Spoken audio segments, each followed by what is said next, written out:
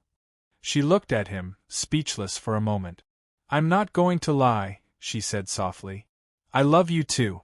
From the first moment we met near the farm, I felt peace. I didn't even know who you were, but I felt safe with you. He smiled, heart full. She smiled too. If you truly want to marry me, she said gently, then I will say yes. Bernard reached for her hand and held it firmly. Thank you. You are the most beautiful and intelligent woman I have ever seen. And now you're going to be my wife. Mary blushed, but her face turned serious. There's something I must do first, she said. What is it? I have to go to the village. I must tell my parents. They live there. They must know. Bernard paused. Her words echoed in his head. My parents live in the village. He sat up straight. No, he said. That cannot continue. She looked confused. What do you mean? My parents-in-law cannot live in the village while I live in a mansion, Bernard said firmly. Her eyes widened. I have many houses here in the city. I will give them one. I want them to stop farming and leave the village. They've suffered enough. I want them to enjoy peace now. Mary stared at him, mouth open, hands frozen. You would do that for them? Mary, he said, I'm not marrying only you. I'm marrying into your family. And I must honor them like I honor my own father. Tears welled in Mary's eyes. No one has ever said something like that to me before, she said. He gently wiped her tears. You're worth it, he said. And I want you to know, from today, your struggle is my struggle, your joy is my joy. News spread quickly in the city. Bernard, the quiet billionaire, was getting married. But not to a rich girl, not to a celebrity. He was marrying a simple, respectful lady named Mary. People were shocked. Some smiled and praised his choice, others were jealous. But no one was more angry than Vanessa. She heard the news from one of her friends at a spa. What did you just say? Vanessa asked sharply. Yes now, the friend said. Bernard is getting married to that girl. I even heard she's from the village. Vanessa's face twisted, her jaw tightened. Her hands began to shake. He can't do this to me. She stormed out of the spa and entered her car, fuming with anger. That night, she called someone, a rough-looking man named Sko, known for doing dirty jobs. I want you to do something for me, she said coldly. What is it? Sko asked. I want you to plant hard drugs inside Bernard's office. Once it's there, we'll alert the police. He'll be arrested, disgraced, and jailed. The wedding will scatter." Sko was silent. Vanessa continued, "Also, if you can finish the job, make sure that girl Mary never wakes up. And that ugly old man she calls father-in-law, I want him gone forever. I don't want to ever see his useless face again." Sko said nothing. She ended the call, thinking it was done. But what Vanessa didn't know was this: Sko knew Bernard. Bernard was the same man who helped Sko's elder sister years ago. Bernard gave her a job in his company when no one believed in her. When their mother was dying, Bernard paid all the hospital bills. He even helped Sko's family pay their rent after they were thrown out. Sko sat alone that night, thinking. "This is the man you want me to destroy?" he said to himself. "The man who saved my family? Never." He picked up his phone. He called Vanessa again, this time putting the phone on record. "Hello," she answered. "Tell me the plan again." "I need all the details," Sko said. Vanessa laughed wickedly and repeated everything. She talked without holding back, mentioning how the drugs should be planted, and how she wanted Bernard's father and Mary unalived before the wedding. Sko ended the call. He saved the recording. The next morning, he walked straight into Bernard's office. Bernard was busy with wedding arrangements and office matters. "Sir, I need just 10 minutes, Sko said. Bernard looked up. "Do I know you? You helped my family many years ago. I've come to return the favor." Bernard looked confused but nodded. "Go on." Sko explained everything. He played the voice recording on speaker. As Bernard listened, his face changed. His heart beat fast. His mouth remained open as he heard Vanessa's voice clearly plotting his downfall and wishing death on Mary and his father. When it ended, Bernard leaned back and covered his face. She really wanted to destroy us." Sko nodded. "I couldn't let it happen. You don't deserve it." "Thank you," Bernard said, shaking his hand. "You've saved us." Hours later, the police moved in. Vanessa was arrested at a luxury restaurant where she was showing off new clothes. "What is the meaning of this?" she shouted. "You're under arrest for attempted murder, conspiracy, and drug framing," one officer said. She screamed and cried, but they took her away. In court, Vanessa wore a long black dress and tried to act innocent. "I don't know what they're talking about," she said. "I never said anything like that." The judge looked at her silently. Then he nodded to the officer. The officer pressed play. Vanessa's voice filled the courtroom.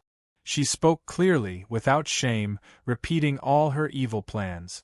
She laughed in the recording. She insulted Papa Thomas, calling him ugly and poor.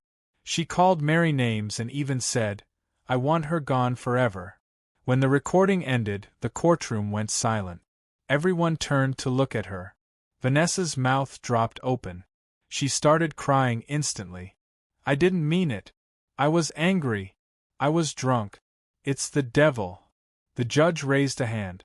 "Enough. The devil did not force you to speak.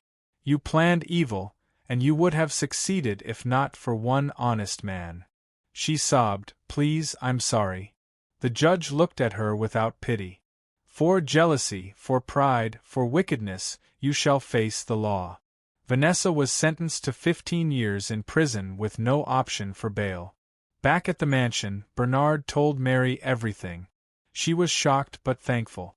"That could have been the end of us," she whispered. Bernard hugged her. "But it's not, because good people still exist.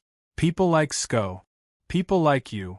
That weekend, they both traveled to Mary's village. When they arrived, Bernard knelt in front of her parents. "I want to marry your daughter. And from today, I want you to leave the village. Come live in the city. I have a house ready for you. You've worked too hard. It's time for you to rest." Mary's mother cried. Her father blessed Bernard with joy. 1 month later, Bernard and Mary were married in a beautiful, joyful ceremony. After the wedding, Bernard and Mary flew out quietly for their honeymoon. They walked hand in hand on the beach, laughing barefoot in the sand. "I still can't believe this is real," Mary said softly. Bernard She smiled. All right. It's real. Let's start And it's with forever. forever. And just Dear like viewers, that, they what began. lessons did you Two take away from strangers, this two dramatic worlds, tale? one small We'd farm. love to hear your It was thoughts late in the afternoon. comments below. Papa Thomas if you enjoyed sat the story, quietly at his give us a usual thumbs spot up near the share it with supermarket. friends, and His hit that eyes were subscribe soft, button. and his Don't thoughts forget were to far turn on away. notifications. He wasn't so thinking you about never money miss out or on our food. latest update. He was thinking Thanks about for Mary, watching, and her stay kindness, blessed, her courage, her words. Suddenly, a cheerful voice pulled him out of his thoughts. Papa! He looked up. It was Mary, smiling and walking toward him with a small basket in her hand. She reached him and sat down gently beside him. I brought you something. What is it? He asked warmly. Just some fresh vegetables and boiled groundnuts, she said. It's not much. Papa Thomas opened the basket and smiled. It's everything. Thank you, my daughter. May God bless your hands. Mary laughed. Amen, Papa. They sat quietly for a moment, then she leaned closer. Papa, I have good news. His eyes brightened. Tell me. I found land. You did? He asked, surprised. Yes. It belongs to my uncle. I told him what I wanted to do, and he said I can use part of it for farming. It's a small space, but it's enough to start with okra and vegetables. Ah, this is good. So, when are we going? Mary smiled wide. Tomorrow morning, if you are ready. Papa Thomas paused, then gently shook his head. No, he said calmly. We can't go to the farm tomorrow. Mary looked confused. Why not, Papa? Because, he said, you are coming to my house tomorrow. She blinked. Your house? But you said you sleep in a shop. He smiled. Just come. I will explain everything to you. She raised an eyebrow. Papa, are you hiding something? I'm hiding peace, he joked. You will understand tomorrow. She laughed. So, when are we going to the farm? Let's go by the weekend, he said. She nodded. Okay. But Papa, you're full of surprises. He reached into his pocket and gave her a small paper. That's the address. Don't be late. Mary took the paper, looked at it, and shook her head. Now I'm really curious. She paused, then added shyly, Papa, I also met someone today. Papa Thomas leaned forward. Who? She looked down and smiled. Just someone. A man. He's very handsome. I like him. I mean, he's kind, very humble. The old man's eyes widened. Who could that be? I want to see him, my daughter. Mary laughed. No, Papa, it's not like that. We're just friends for now. Still, Papa Thomas said, I'm your second father now. I must see him with my own eyes. She shook her head playfully. Papa, calm down. He grinned. So, are we going to see each other tomorrow? She hesitated. Yes, Papa. See you tomorrow. See you, my daughter. As she walked away, Papa Thomas whispered to himself, Let tomorrow begin the truth. Later that evening, Papa Thomas returned to the house. The big mansion was quiet. He walked into the living room and saw Bernard sitting there. Papa, Bernard called. Can I tell you something? Yes, my son. I met someone today. Papa Thomas sat down, smiling inside already. You did? Yes. A woman not like the others.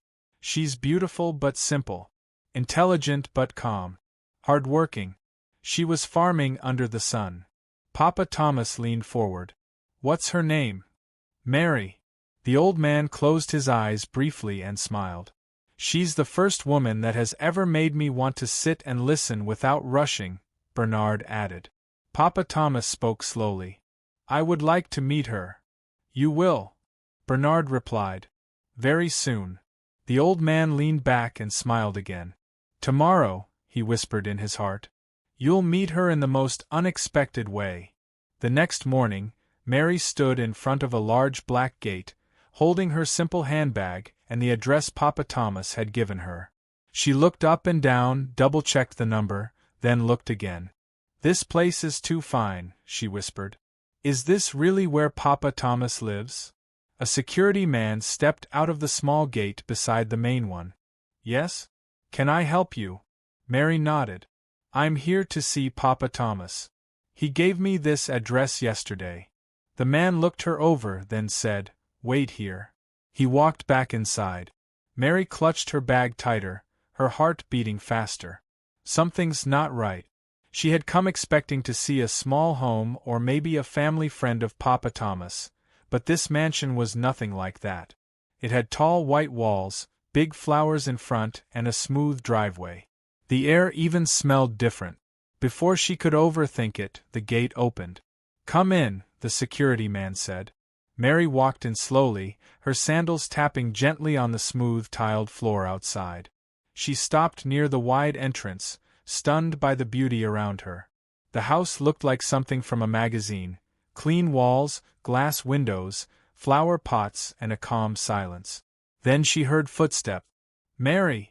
She turned slowly and froze. It was Bernard, the same man she met near the farm, the same man who helped her with the seeds, the one she laughed with, the one she liked. He stood there, dressed simply but still looking like the man she couldn't stop thinking about. Their eyes locked. "Bernard," she whispered. He stepped forward, eyes wide with disbelief. "Mary!"